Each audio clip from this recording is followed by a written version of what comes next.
जय श्री श्याम। प्रेमी भक्तों, आज मैं आपको कामदा एकादशी व्रत की कथा सुनाऊंगा। अब की बार यह व्रत 12 अप्रैल वार मंगलवार को है और पारण समय 13 अप्रैल को रहेगा। आप उसमें सबसे पहले भगवान लक्ष्मी नारायण जी की यथाविधि पूजा करें और पुष्पमाला चढ़ाएं तथा हाथ जोड़ करके भगवान से प्रार्थना करें। अब मैं आपको कामदा एकादशी व्रत की कथा सुनाऊंगा। सबसे पहले भगवान गणेश जी का ध्यान करें।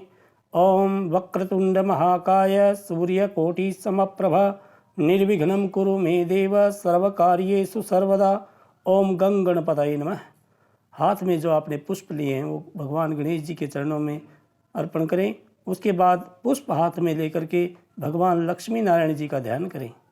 ओम शांताकारं भुजगशयनं पद्मनाभं सुरेशं विश्वाधारं गगन सदृशं मेघवर्णं शुभंगं लक्ष्मीकान्तं कमलनयनं योगिभिर्ध्यानगम्यं वंदे विष्णु भवभैरं सर्वलोकैकनाथं श्री लक्ष्मी नारायणाभ्याम नमः। अब एकाग्रमन होकर के एक कामदा एकादशी व्रत की कथा सुने। धर्मराज युधिष्ठिर कहने लगे कि हे भगवान, मैं आपको कोटि कोटि नमस्कार करता हूँ। अब आप कृपा करके चैत्र मास शुक्ल पक्ष एकादशी का महात्म्य कहिए।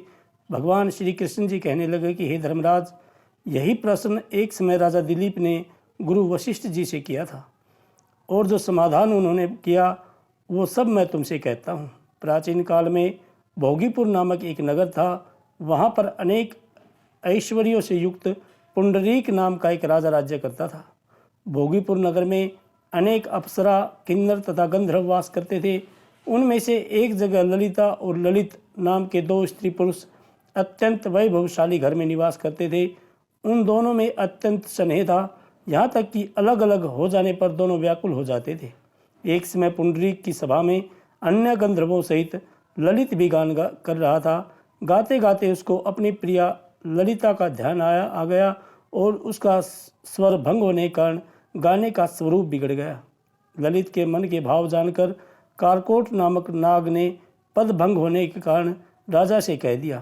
तब पुंडरीक ने क्रोधपूर्वक कहा कि तू मेरे सामने गाता हुआ अपनी स्त्री का स्मरण कर रहा है, अतः तू कच्चा मांस और मनुष्यों को खाने वाला राक्षस बनकर अपने कर्मों का फल भोग। पुंडरीक के श्राप से ललित उसी समय महाकाय विशाल राक्षस हो गया। उसका मुख अत्यंत भयंकर, नेत्र सूर्य चंद्रमा की तरह प्रदीप्त और तथा मुख से अग्नि निकलने लगी। उसकी नाक पर्वत की कंदरा के समान विशाल हो गई और गंधर्व पर्वत के समान लगने लगी। सिर के बाल पर्वतों पर खड़े वृक्षों के सामने समान लगने लगे और भुजाएं अत्यंत लंबी हो गई। कुल मिलाकर के उसका शरीर 8 योजन के विस्तार में हो गया। इस प्रकार राक्षस होकर वह अनेक प्रकार के दुख भोगने लगा। जब उसकी प्रियतमा ललिता को यह वृत्तांत मालूम हुआ तो उसे अत्यंत दुख हुआ और वह अपने पति के उद्धार का यत्न सोचने लगी। वह राक्षस अनेक प्रकार के घोर दुख सहता हुआ घने वनों में रहने लगा। उसकी स्त्री उसके पीछे पीछे जाती और विलाप करती रहती। एक बार ललिता अपने पति के पीछे घूमती घूमती विंध्याचल पर्वत पर पहुंच गई, जहां पर श्रृंगी ऋषि का आश्रम था। ललिता शीघ्र ही श्रृंगी ऋषि के आश्रम में गई और वहां जाकर विनीत भाव से प्रार्थना करने लगी। उसे देखकर श्रृंगी ऋषि बोले कि हे सुभगे, तुम कौन हो और यहाँ किस लिए आई हो? ललिता बोली कि हे मुने, मेरा नाम ललिता है। मेरा पति राजा पुंडरीक के श्राप से विशालकाय राक्षस हो गया है। इसका मुझको महान दुख है। उसके उद्धार का कोई उपाय बतलाइए। श्रृंगी ऋषि बोले कि हे गंधर्व कन्या, अब चैत्र शुक्ल एकादशी आने वाली है, जिसका नाम कामदा एकादशी है। इसका व्रत करने से मनुष्य के सब कार्य सिद्ध होते हैं। यदि तू कामदा एकादशी का व्रत करके उसके पुण्य का फल अपने पति को दे तो वह शीघ्र ही राक्षस योनि से मुक्त हो जाएगा और राजा का श्राप भी अवश्य में शांत हो जाएगा। मुनि के ऐसे वचन सुनकर ललिता ने चैत्र मास शुक्ल पक्ष एकादशी आने पर उसका व्रत किया और द्वादशी को ब्राह्मणों के सामने अपने व्रत का फल अपने पति को देते हुए भगवान से इस प्रकार प्रार्थना करने लगी कि हे प्रभु, मैंने जो यह व्रत किया है इसका फल मेरे पति देव को प्राप्त हो जाए, जिससे वह राक्षस योनि से मुक्त हो जाए। एकादशी का फल देते ही उसका पति राक्षस योनि से मुक्त होकर अपने पुराने स्वरूप को प्राप्त हुआ।